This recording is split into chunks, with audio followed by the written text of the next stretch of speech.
نبی هستم از ایران. مطلبی بود مخواستم به عرض برسانم. یکی بر سر شاخ بود و بن می‌برید. سیدعلی خامنه‌ای رهبر شیعیان جهان گفتن نظر من به آقای احمدی نژاد نزدیکتر است. نظر مردم تنفر انتظار از دولت متقلب احمدی نژاد بود.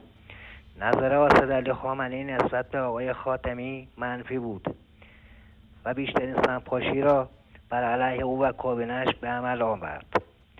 ولی نظر ملت ایران به خاتمی مثبت و بیشترین آرا را کسب نمود. حکومت ولایت فقیه، شما که هرچه گفتید ملت عکس آن عمل نمودند. خوب بود یک مسجد برای اهل سنت در تهران می ساختید تا ملت نسبت به جامعه اهل سنت تنفر انزجار نشان دهند. حال که یک نمازخانه را تخریب کردید، عکس العمل ملت چه بود؟ قطعا نظر ملت مساعد و باورشان به جامعه اهل سنت 100 چندان شد.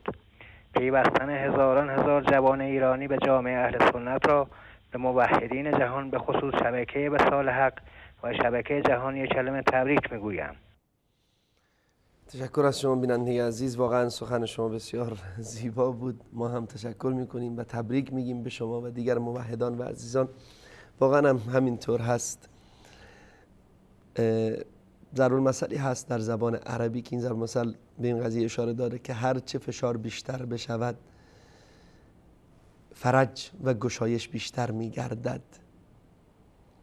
و یا ضرب‌المثل معروفی که میگن الضغط یولد الانفجار، فشار انفجاری را در پی خواهد داشت. طبیعتا فشاری که این نظام بر علیه آزادی بیان، آزادی عقیده و آزادی اندیشه و فکر روا می دارد و به ویژه بر علیه موحدین و اهل سنت نتیجه معکوس خواهد داشت و این یکی از توفیقها و فضل الهی است به ما موحدین، به ما پیروان قرآن و سنت.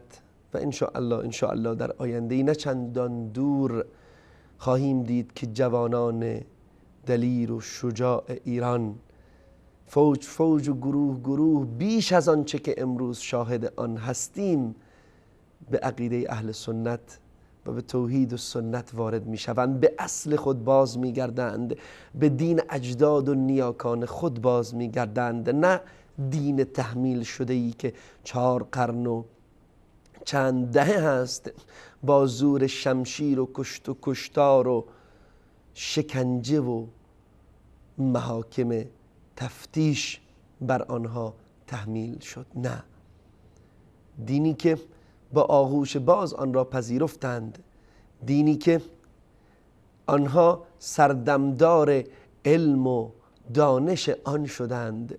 آری، به زودی انشاءالله ما میبینیم که این مردم به این دین میگرایند و فراموش نکنیم که این حکومت به خوبی میداند، این نظام به خوبی درک میکند که اگر مسجدی آزاد برای اهل سنت در تهران بنا شد، مکانی خواهد بود برای اینکه مردم آگاه تهران، مردم علم دوست و فرهنگ دوست تهران حق را بشنوند، حقیقت اسلام را بدانند، غیر از اسلام تاریک و اسلام تحریف شده، در واقع نسخه تحریف شده آخوندی از اسلام، نسخه صفوی و رافضی.